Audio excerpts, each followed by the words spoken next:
Good morning all of you. आज मैं English fourth semester का जो ये द फर्स्ट लेसन है द इनवॉय, उसकी टाइटल की सार्थकता पर बात करूँ, अप्रोप्रिएटनेस पर बात करूँ, जो कई बार पूछा जाता है। The title of the play the envoy at once relates to the theme of the play and the role of the main character in the play. Almost the entire play consists of prolonged dialogue between the protagonist and the antagonist. The protagonist is Krishna, who has come to the Kaurav as an envoy of the Pandavas. वो पांडवों के दूत के रूप में वहाँ पहुँचे हैं Krishna, Shri Krishna ji. The purpose of this visit to bring about the reconciliation between the two kindred clans. इन दोनों के बीच में वो तालमेल करना चाहते थे कि वो उचित उनका जो पांडु का हिस्सा बन रहा है दुर्योधन से, कि वो भैया दे दिया जाए उनका। An envoy is neither friend nor an enemy, he simply a दूत, ए मैसेज कैरियर। यानी एक तरह से वो सिर्फ वाहक है, वो उनका जो ये दूत तो न उनका दोस्त होता न दुश्मन होता है। तालमेल मध्यस्थता कराने के लिए वहाँ पहुँचे थे Shri Krishna ji.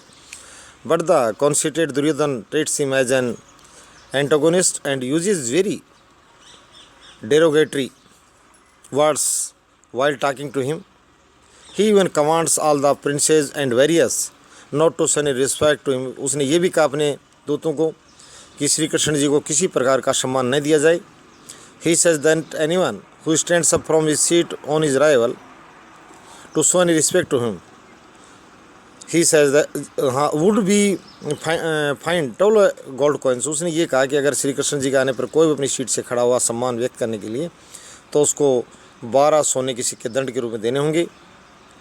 The villainous Duryodhana himself makes the envoy hero by enraging him through his insolence so much that the envoy first assumes his universal form and then summons Sudarshan to punish the villain with death.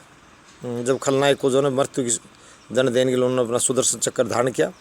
दस the playwright has aptly named the play for after the hero of the play.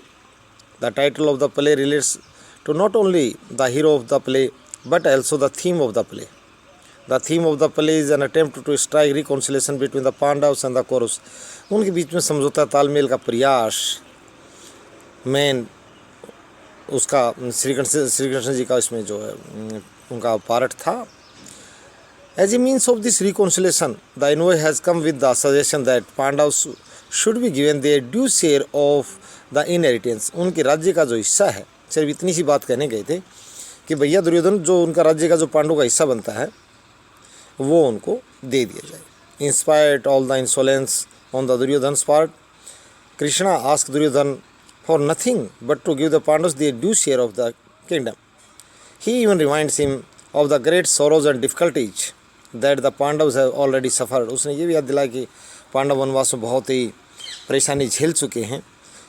He wants the two clans to live in peace with each other. वो चाहते थे कि दोनों जो पक्ष हैं, जो एक प्रकार से दोनों पक्ष, दोनों पारिवारिक जो लोग वो शांति से जिएं, दोनों पक्ष, ये उनकी शुभकामनाएं थी श्री कृष्ण जी की। Talking to Duryodhana he says good relation with kinsmen have merit in both and the next word. These few words can be said to the noblest words even spoken by an enemy to an enemy. And the playwright has aptly paid his tribute to the envoy by naming his play after him. Thanks.